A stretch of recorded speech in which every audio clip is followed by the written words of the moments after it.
friends, welcome to Kavita Samayalare. இன்னைக்கு நம்ம பார்க்க போற ஸ்பெஷல் ரெசிபி நல்ல சுவையான புதினா துவையல். இது வந்து நல்ல சுட சுட இட்லி, தோசை, சப்பாத்தி, ரைஸோடவும் ரொம்ப நல்லா இருக்கும். ரசம் சாதம், தயிர் சாதத்தோடலாம் இந்த புதினா துவையல் தொட்டு சாப்பிட சூப்பரா இருக்குங்க. ரொம்ப நல்ல ஒரு ஹெல்தியான ரெசிபியும் கூட. புதினா அப்படிங்கும்போது அந்த ரெஃப்ரெஷிங் மின்ட் ஃப்ளேவர் நம்ம எல்லாருக்கும் பிடிக்கும். இது வந்து ரொம்ப ஹெல்தியும் கூட. நம்ம ஜீரண சக்தியை வந்து அதிகப்படுத்தி விடும். அதனால தான் நம்ம ஹெவி மீலான பிரியாணி, நான்வெஜ் எல்லாம் சமைக்கும்போது நம்ம வந்து கண்டிப்பாக இந்த புதினா சேர்த்துக்கிறோம். நல்ல ஒரு ஃப்ளேவரும் கொடுக்கும், சீக்கிரமாக ஜீரணமாகறதுக்கும் உதவும். ஸோ நல்ல ஹெல்த்தியான, அதே சமயம் ரொம்ப டேஸ்டியான புதினா துவையல் எப்படி பண்ணுறதுன்னு பார்க்கலாம் வாங்க. இங்கே நல்லா நிறையா புதினா வந்து சுத்தம் பண்ணி எடுத்து வச்சுருக்கிறேன். ஸோ நல்லா புதினா துவையல் செய்கிறதுக்கு மற்ற பொருளெல்லாம் எடுத்து வச்சுருக்கிறேன். இதை வந்து நம்ம வறுத்து அரைக்க போகிறோம். இங்கே ஸ்டவ்வில் கடாய் வச்சு 1 டேபிள் ஸ்பூன் ஆயில் விட்டுருக்கிறேன். ஆயில் கொஞ்சம் சூடானதுக்கப்புறம் 1/2 ஸ்பூன் கடுகு, 1/2 ஸ்பூன் கடலைப்பருப்பு சேர்த்துக்கிறேன். அது நல்லா கொஞ்சம் பொரியட்டும். 1 டேபிள் ஸ்பூன் அளவுக்கு உளுந்தம்பருப்பு கொஞ்சம் அதிகமாக இருக்கணும்.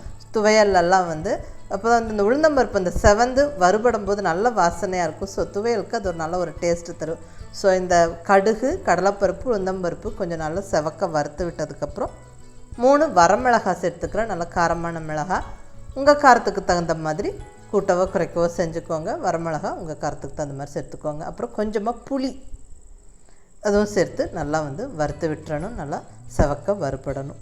இப்போ ஒரு சின்ன கப் அளவுக்கு தேங்காய், துருவின தேங்காய் சேர்த்துக்கிறேன். ஸோ இதெல்லாம் சேர்த்து நல்லா வாசனை வர வரைக்கும் வறுத்து விட்டுறணும்.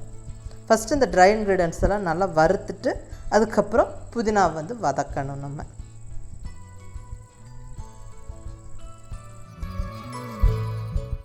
நல்லா செவந்து வாசனை வர வரைக்கும் வறுத்து விடணும்.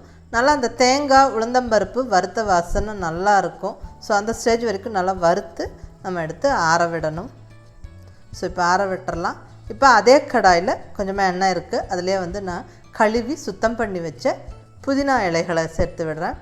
நல்லா நிறையா புதினா சேர்த்துக்கோங்க. ஏன்னா நம்ம வதக்கி அதை எடுக்கும்போது கம்மியான குவான்டிட்டி தான் கிடைக்கும்.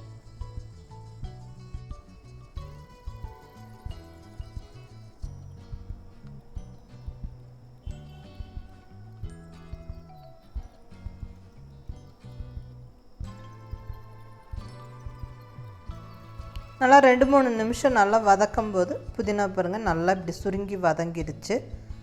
ஸோ இப்போ அதுவும் எடுத்து வச்சிடலாம்.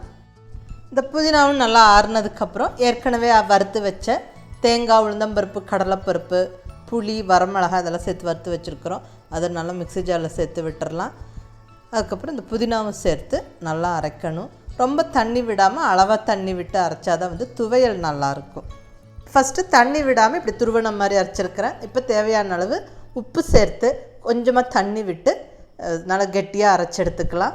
ஸோ அரைச்சாச்சு. இப்போ தாளிப்பு ஆட் பண்ணிக்கலாம்.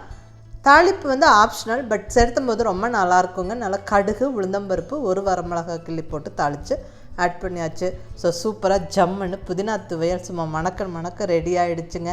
நல்லா இட்லி, தோசை, சூடாக சாதத்தோடு பசங்க சாப்பிட்டு பாருங்கள், ரொம்ப நல்லாயிருக்கும். ஸோ ட்ரை பண்ணி பார்த்துட்டு உங்கள் ஃபீட்பேக் சொல்லுங்கள். பிடிச்சிருந்தால் லைக் பண்ணி, ஷேர் பண்ணி, கமெண்ட் பண்ணுங்கள். கவிதா சமையலறை சப்ஸ்கிரைப் பண்ணி என்னோடய மற்ற ரெசிபிஸும் வீடியோஸும் பாருங்கள். தேங்க்யூ.